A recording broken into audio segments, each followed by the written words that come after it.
The Wicked Implement is a new exotic stasis weapon, and instead of making a huge splash in the community, everyone seems to be labeling it as trash. But why is that, and is it deserved? I personally think it's quite good, so let's discuss. We'll go over how this weapon works, compared to its stasis competition, and go over its build potential.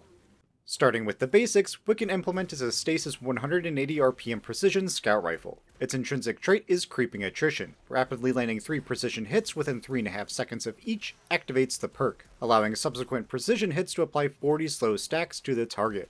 The perk will stay active for about 3.5 seconds but can be indefinitely refreshed if you keep landing precision hits. The slow applied at base is a healthy 4 seconds, which can be doubled with the Whisper of Durance Fragment. And, like all slow sources, apply more slow stacks to freeze the target.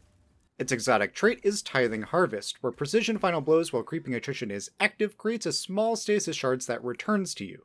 And it will seek you out from anywhere. If you somehow get that 150 plus meter precision kill, that shard will come find you. Upon collecting any stasis shard, the magazine will be completely refilled, along with the standard benefits of shard collection, granting 10% melee energy with additional benefits if you have the hunger or rhyme fragments equipped. Its catalyst allows the mag to be overfilled when picking up a stasis shard. On paper, it looks great. Apply slow and freeze from rage by just hitting precision shots. Kind of like Chill Clip or Cold Steel, but with infinite primary ammo. Plus, you can use this on any subclass, so deep build synergy with stasis or multi-element synergy when paired with a light subclass. However, the opinions on this exotic seem low because of 2 key things: the wow factor and how it compares to other stasis exotics. For the former, yeah, it isn't flashy on the surface. There are no big explosions, huge AoE freezes, or DPS potential. It feels like a normal scout rifle. In lower end content, it defeats normal enemies just fine like really any primary exotic. It just doesn't have quick ad clear potential. But in low end content, if you're pacing your shots and hit crits, you'll never have to manually reload, as those shards will do that for you. When you step into higher end content, like Nightfalls and Legend Lost Sectors, you see its main perk come in. Being able to slow and freeze something at range without the cost of an ability, ammo, or kill is quite big. That means whenever you want, you can stop most targets in their tracks, giving you time to maneuver around or straight up delete them. But again, all other stasis exotics do a lot of things better. Or do they? See, a lot of the comparison to other exotics, mainly Aegir Scepter, is done so with limited perspective. So let's go over the competition and then see how Wicked Implement outclasses them. First up, Winterbite, a heavy glaive that can fire a stasis or projectile that fires off projectiles freezing enemies it impacts. While you have at least 1 ammo in the mag, the melee attacks will do 50% more damage and apply 40 slow stacks to the target per hit, kind of like Zephyr's Cold Steel perk. This weapon excels at crowd control of linear paths and then closing the gap for big melee damage. Next is Salvation's Grip, a heavy grenade launcher that got a rework this season. Hold to charge a grenade that, when it impacts the surface, creates 6 stasis crystals in a V-shaped wave. Tap fire it to fire normal grenade launcher shots. Does normal damage to a target, and bonus 25% damage to frozen enemies and stasis crystals. And if you rapidly destroy 3 crystals, it'll reload the magazine. So great for clusters of enemies, ad clear, and burst DPS. With the Root of Nightmares raid, we get the conditional finality double barrel shotgun. Hit 10 of its 12 pellets on a target to either freeze them or cause an ignition. This is great for locking in place those tanky targets and for burst DPS.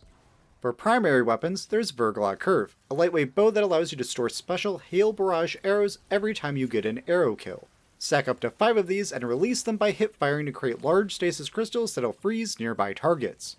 Your normal arrows also deal increased damage to frozen targets, so shatter them or the crystals to keep chaining those crystal barrages.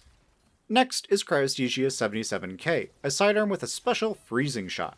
After getting a kill, you'll have the LN2 Burst Ready perk. Hold reload to prep that special freezing shot. Now hold down the trigger and you'll fire a Jotun-esque fusion shot, which freezes everything within a moderate radius on impact. And with the catalyst, defeating a frozen target will refresh the magazine. Just complete the loop of kill, reload, charge fire, repeat to lock everything in place. And finally, the current pinnacle of stasis weapons, Aegir Scepter, a choice rifle that on weapon kill apply a freezing burst within 10 meters of the enemy. Plus, any stasis kill, even with the weapon itself, will reload 10 ammo into the mag. Its catalyst then dials a weapon up to 11.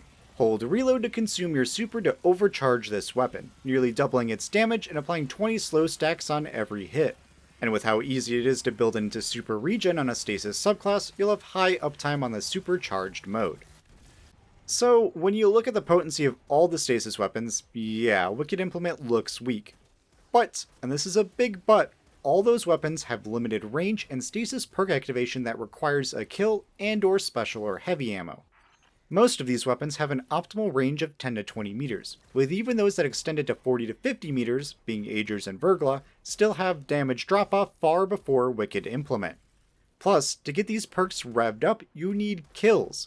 Depending on the enemies you're fighting and the difficulty, that could take a while.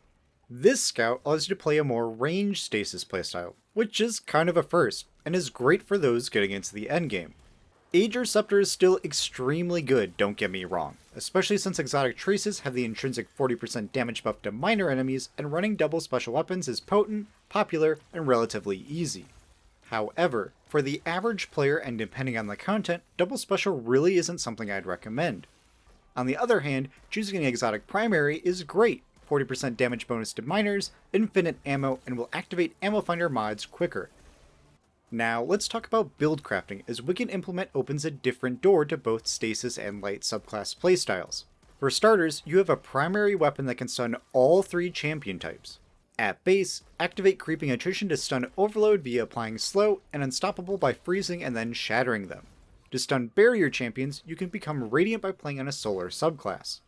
A ranged Swiss Army knife of an anti-champion weapon that'll work in any season and any build has nothing mid about it. The closest you can get to this are with Chill Clip or Kill activated Verb Weapon perks, but those require the use of special or heavy ammo and kills. Additionally, you can create an auto-seeking shard to quickly activate armor charge perks like weapon surges by using the Elemental Charge mod. It takes more shards to gain an armor charge stack, but these shards will travel to you from anywhere. All others are stationary or have limited range. For Stasis Buildcrafting, you now have a better ranged option. Before, you just had Vergla in the mid-range and Headstone Scouts. This is a range, slow, and freeze applicator with unlimited uptime and a way to make Stasis shards without the use of specific aspects. And those shards are great for team play, as all shards created are done so for the whole team. Free melee energy for all. For Fragment Synergy, that's Bonds to gain bonus super energy on defeating those ranged frozen targets, Conduction to track other Stasis shards based on your class's aspects, Durance if you want to further extend Creeping Attrition's 4 second slow to 8 seconds, Hedrons to on-demand grant yourself an insane 60 stats in mobility, resilience, and recovery with bonus stability, aim assist, and AE for 11 seconds, all for just freezing a target with primary ammo, Hunger to further boost the melee gain for those shards you'll create on every kill, Refraction to gain chunks of class ability for defeating those slow or frozen targets, and Shards to heal you and grant a Stasis overshield every time you collect one of those seeking shards. Yes, other Stasis weapons can do this, but understand, you have unlimited range and ammo to activate these perks. As for aspects, Hunters, you have a way to activate Grim Harvest with a primary weapon. Every slowed or frozen enemy you defeat will create a shard, and if you got a precision kill on them with Creeping Attrition, that's 2 shards with 1 automatically seeking you out. Double the shards means you can forego Gambler's Dodge and use your shurikens more liberally. Titans, you have another way to create Diamond Lances that doesn't require kills or abilities. Just slow, freeze, and shatter that enemy to create one. It'll be on that enemy, but that lance can be used by anyone. A teammate that was playing close range while you hung back, or for you to rush in, grab, and freeze them once more. This also deeply synergizes with the Cadmus Ridge Lancecap exotic. 3 precision hits behind your barricade, well, that procs both the exotic helm's creation of a Diamond Lance and your weapon now has its magic slow bullets. Now, you don't need this for Cadmus Ridge, as any precision damage or kill behind a barricade will create a lance. The exotic's perk description is either bugged or mislabeled. No one knows, but using a Stasis weapon allows for more flexibility, as any Stasis kill will create a lance when not behind a barricade. For Warlocks, you have a way to create Stasis shards without your aspect, which for me is great since I never liked running it. But it also greatly synergizes with that Glacial Harvest aspect. Freeze that target to create Stasis shards around them. You can now do this without using an ability or special trigger. And then if you kill them, you get a bonus shard. For your Ice Flare Bolts aspect, now you can freeze a target at range, shatter them, and create little freezing seekers, all without YOLOing a grenade across the map. As for all other subclasses, you have a primary weapon that applies stasis effects and grants melee regen. Those of you on Solar with easy Radiant uptime, you can stun all 3 champion types whenever you want. Going in with a close range melee build, now just freeze the target, close the gap, and start wailing at them. Or maybe you have a ranged melee build. Now you have an avenue to refund your ability without having to use Monte Carlo or Pugilist weapons. Chucking knives on Solar, sending out arcane needles on Strand, or yeeting shield throws on Void, well, maybe look at Wicked Implement. Oh, and keep in mind, Strain Suspend is getting a nerf next season in both its duration and uptime of its sources. Stasis is already good, but this nerf will make it look even better. Listen, all I'm trying to advocate here is that Wicked Implement isn't a bad gun. I'm not saying it's S tier either, but it deserves to be recognized as a unique tool in the Stasis kit and in buildcrafting. Like, I wish it were a lightweight or rapid fire frame to make activating the perk faster, or the supposed catalyst to be something cool like Headstone or Collective Action.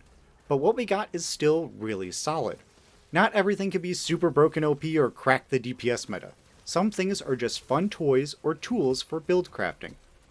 Hopefully, I've sparked your interest in its build potential, or at the very least got you to give it a second look. If you've yet to obtain the exotic, click the link to my quick guide. And if you found this video useful, then click like and subscribe for future guides and discussion pieces. As always, I am your Commander Pika. Be kind, have fun, and I'll see you on the battlefield.